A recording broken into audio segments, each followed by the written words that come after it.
Today we have a very highly requested video about one of the most confusing yet intimidating jutsus in the history of Naruto. This is the jutsu made by the strongest people in the history of Naruto, and yet it was kept so private that somebody who was looking for every jutsu on earth and to master them in Orochimaru didn't even know it existed until it was used on him. Yeah, that's right. Today we're talking the Death Reaper seal, also known as the Dead Demon Consuming seal, but Death Reaper seal sounds a lot better. It's actually Reaper Death seal. I always mix up the Reaper and the Death. I literally have a tattoo of it. I just like to say right now, I'm gonna mess it up again at some point in this video. Leave me alone in the comments. But since we're talking about interacting with this video, please guys, for me, like this video, subscribe to the page, and hit that noti bell, and hell, maybe even leave a comment while you're at it. Before we get into all that, guys, today we got a new sponsor. A sponsor that's very close to my heart, but even closer to my muscles. Today we're being sponsored by a company called CND Pacific. More specifically, their brand UFresh. Listen, I'm not getting any younger. I went on a 5-mile run the other day and I've been sore for 4 days. But that's not the only time I get sore. I get sore from intense gaming sessions or from streaming. You know how many times I have to look from my gaming PC to my streaming PC like this? I almost just cracked my neck doing it right there. That's where UFresh's hot patches come in. You slap one of these bad boys on your neck, your leg, your arm. It lasts 4 to 5 hours. And trust me, it's like the problem was never even there. But let's say you live a low impact life. You don't need the bumps and the bruises healed. Chances are you still probably spend too much time looking at screens. Digital eyewear is the reason I wear these bad boys right here. But these don't stop everything. So you better believe every night I'm falling asleep with a steam eye mask on. These things moisturize your eyes to get rid of dark circles, help you relax, fall asleep. They're incredible. But more than anything, they help me with my digital eye strain. So what are you waiting for? Get to relaxing with me. Use code NCHammer23 for 10% off your order. So let's start these videos in the way that we tend to start these videos and answer the easy questions. What is the Reaper Death Seal? Well, it's a Fuin jutsu, but it's also kind of a summoning contract. But for the sake of simplicity, let's call it a Fuin jutsu, created by Naruto's clans, the Uzumaki. But to be more specific, it is a contract entered with a Shinigami, aka a death god, to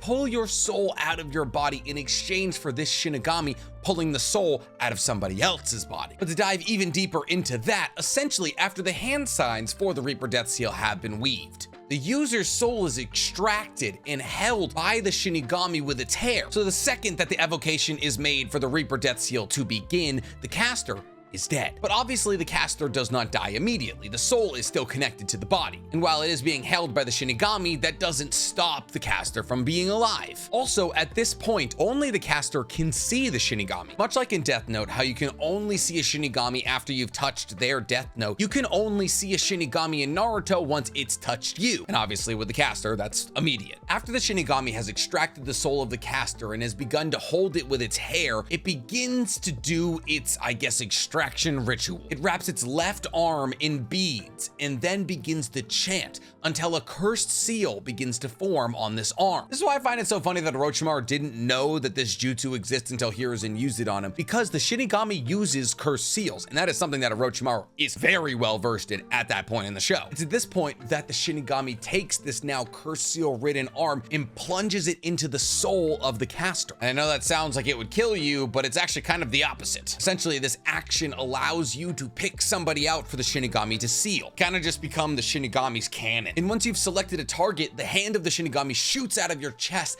and snags the soul of whoever you've targeted. Except there's kind of a problem here. In the first data book, it stated that the Shinigami can only reach 5 meters away from you. So you have to be within 15 feet-ish of your target. This is backed up when Hiruzen has to grab onto Orochimaru in order to get the hand to reach it. However, when we see Minato use the Reaper Death Seal on Kurama, he does it from way further away than 15 feet. So was Minato's ability to snag Kurama's soul as a plot hole? Should he have gotten closer? Or is it just because Minato had more chakra because he was significantly younger than Hiruzen and therefore the Shinigami's arm could reach further? I'm gonna say most likely Kishimoto forgot he wrote that in the data book and just chalk it up to a plot hole, but you know me. But since we're talking about grabbing souls, once your soul has been grabbed, you can see the Shinigami. But you can only see the Shinigami so long as as your soul is in contact with it. Let's say the Shinigami chops off your hands and then just disappears. That sealing process is going to begin to take your hands and the caster's soul, but you won't see the Shinigami during that. But aren't you kind of a sitting duck as you sit there with your hand extended in somebody's soul? Couldn't they just lop off your head with a sword? Well, once a Shinigami has grabbed your soul, you are completely immobilized. On top of that, any jutsu you are currently using is dispelled like that, and you are incapable to cast any additional jutsu. But just because you've grabbed somebody's soul does not mean you've won. In fact, there's a lot of steps after grabbing someone's soul, and we'll go over that now. Casting the jutsu is relatively easy. I mean, it is an S-rank jutsu, so it's not like easy, but most main characters of the show could cast it. Problem is using it. The user of the Reaper Death Seal can only seal as much of their enemy's soul as their chakra is proportionate to their enemy. That's a lot of words that are kind of big, so let me explain it. Let's say I've used Reaper Death Seal on you. Sorry, but you had to go. But I only have half the chakra that you do. Well then, even in my best circumstance, I don't have a sword in my gut like Hiruzen, I would only be able to pull out half of your soul. And I mean, I guess as long as I get your torso in your head, I should be fine, but your soul will technically still exist in your legs. So once you cast this jutsu, that's great and all, but if you don't have more chakra than the thing or the person you're using it on, you will not get the entirety of their soul. This is actually very clearly evidenced in the 2 times we see this jutsu get used. Let's start with Hiruzen. Hiruzen is able to use Shadow Clone Jutsu and then have 3 hands escape from both him and his 2 clones to go into Hashirama, Tobirama, and Orochimaru. This feels like a good time to answer a question I get a lot. What happens if a Shadow Clone and just a Shadow Clone does Reaper Death Seal? There's 2 possibilities. One is significantly more interesting than the other. We know for a fact that all experiences are shared through Shadow Clones. And by experiences, I mostly mean chakra. If your Shadow Clone gets punched in the face, you're not gonna get punched in the face. That's how Naruto made his bread. But chakra is shared between Shadow Clones. That's how it works. Essentially, you make one Shadow Clone, you split half your chakra with that Shadow Clone. This is why multi-Shadow Clone Jutsu is prohibited, because you have to split your chakra with like 100 things at once, which leaves you with very little. Think of how Naruto can use Shadow Clones to gather Senjutsu chakra, and when they go poof, it all comes to him. So let's say I make a Shadow Clone, and then I have that Shadow Clone snag you by the shoulder. Sorry, I'm killing you again. And then we use Reaper Death Seal on you. Well, there's a bit of a problem here. A, that Shadow Clone only has half of my chakra, which means they would only be able to pull out half of what I would have been able to pull out of you. And B, this is where the 2 paths divide. That chakra is either coming back to me in the form of a cursed Shinigami seal, or it's gone forever. Stick with me here. Let's say it's complete. The Shinigami has snagged your soul and now is sealing my Shadow Clone. That is technically half of my chakra, which, when we talked about earlier, will still most likely kill you. Remember when I said if I got half of your soul, as long as I get the upper body and the torso, you're probably gone? So when that Shadow Clone goes poof, I probably end up with the cursed seal anyways, and my soul goes to the belly of the Shinigami. That's our most likely answer. The second, kind of more fun answer, is that it kind of acts like Baryon mode. In the same way that Naruto destroyed the chakra that he collided with Kurama and therefore no longer has access to, I would lose access to the half of chakra I just put into that Shadow Clone, which would mean for the rest of my life, I have half of the chakra I had before this happened. The reason this is unlikely is because let's say Naruto hypothetically used 99 Shadow Clones and therefore only had 100th of his original chakra. He could have all 99 of those clones, or even just one of those clones, perform Reaper Death Seal. And with that 100th of a chakra clone, he would still probably be able to take a significant part of somebody's soul if they were weaker, and then he would only lose 100th of his chakra. So all in all, you probably die. Back to Hiruzen. Hiruzen's chakra was split 3 times. He had his one Shadow Clone who was holding Tobirama, his one Shadow Clone who was holding Hashirama, and then he who was holding Orochimaru. Because Edo Tensei had not been nailed out perfectly by Orochimaru yet, his clones had enough chakra to overcome Hashirama and Tobirama's souls. Problem lied with Orochimaru. Hiruzen was in his 70s at this point. And we don't know for sure whether or not chakra wanes with age, but we know for sure that physical strength does. Hiruzen used so much chakra to extract the souls from both Hiruzen and Tobirama that he was actually using physical strength to extract Orochimaru's soul, which isn't usually how it works, but he was called the God of Shinobi for a reason. So for an hour, that's right, in world time, from the moment that Hiruzen grabbed Orochimaru's souls to the point where he sliced off his arms was an hour. Hiruzen struggled to pull Orochimaru's arms and or soul out of his body with physical strength. But once he realized that his old, decrepit body didn't have the strength to do this anymore, he realized that taking the things that Orochimaru uses in his goal of infinite ninjutsu knowledge, his arms, would be good enough for him. So he cuts the jutsu short in a sense and slices off Orochimaru's soul arms, and then has him, Hashirama, and Tobirama and Orochimaru's arms sealed into the belly of the Shinigami. Now the belly of the Shinigami is also very interesting because the belly of the Shinigami is essentially limbo. In Naruto,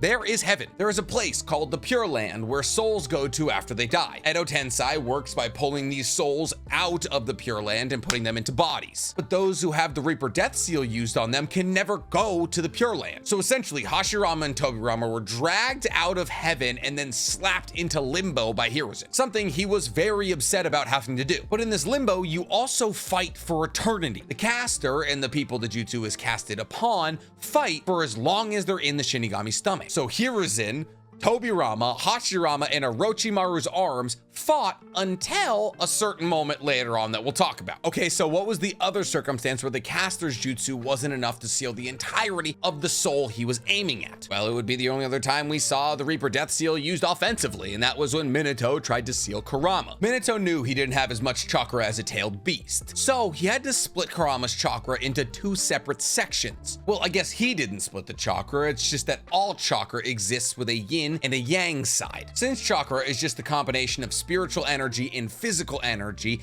and tailed beasts are just amalgamations of chakra, Minato was able to select a half, a yin or a yang half, in order to seal into himself with Reaper Death Seal. Minato decided to take the yin half of Kurama's chakra and bring it with him into the Shinigami's belly. Only problem is this was kind of a dick move, because yin chakra is the spiritual energy, while yang chakra is the physical energy. And the yin side of Kurama was very nice. It was essentially everything Hagoromo wanted him to be, while the yang side was representative of all of the wrongs that have ever been done to Kurama in his life. And that's the side Naruto got, because like I said, Minato didn't have as much chakra as Kurama, so he had to seal only part of his soul. So the rest was sealed into Naruto using Kushina's adamantite chains and the 8 trigram sealing technique. I believe that's what it's called. Don't quote me on that. That is what it's called. I'm a genius. Also, technically, Kushina taught Minato both of those jutsus. So what happens after you've begun the sealing process? Well, it's actually kind of metal. I know we've already talked about the Shinigami stomach, but this is what comes before. The target's body is pulled into the caster, and a swirl pattern that looks like the 8 trigram seal appears on their stomach. This is actually why Minato became a Jinchuriki, is because he sealed half of Kurama inside of himself, much in the same way that Naruto had Kurama sealed inside of him. Makes sense if you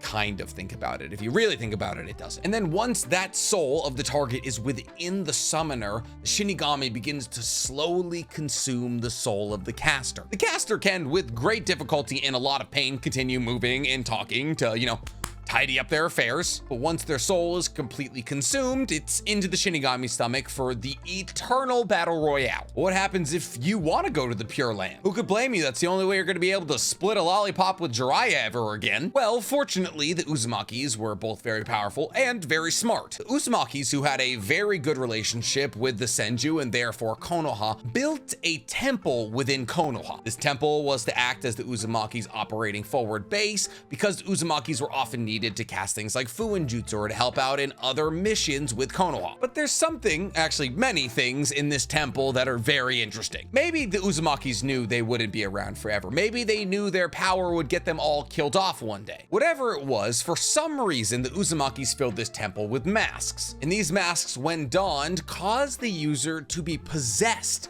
by the Shinigami. Now, it's relatively unclear whether or not donning this mask allows you to use Reaper Death Seal on somebody else, because when it's just the traditional hand signs that are being weaved, the caster isn't possessed. They're more used by the Shinigami. I bring this up because there's a possibility that the Uzumakis made these masks so people who weren't skilled enough to actually summon the Shinigami would be able to use the Reaper Death Seal. That's just what makes sense to me. But the way that these masks were used in Naruto Shippuden was the possession. So essentially, once you put this mask on, the Shinigami will do whatever you do. You are possessed by it. So if, hypothetically, you take a sword and you cut open your stomach, Shinigami will do exactly that. And since the stomach of the Shinigami is where all the souls that have been sealed with Reaper Death Seal are sent, this will release all those souls. And now all of those souls will return to the Pure Land. So Hiruzen, Tobirama, Minato, and Hashirama's souls all immediately return to the Pure Land. What if your soul is still on Earth, and it was just part of your soul that had been taken to the Shinigami stomach? Well, then that part of your soul returns to you. So by Orochimaru effectively cutting open the Shinigami stomach,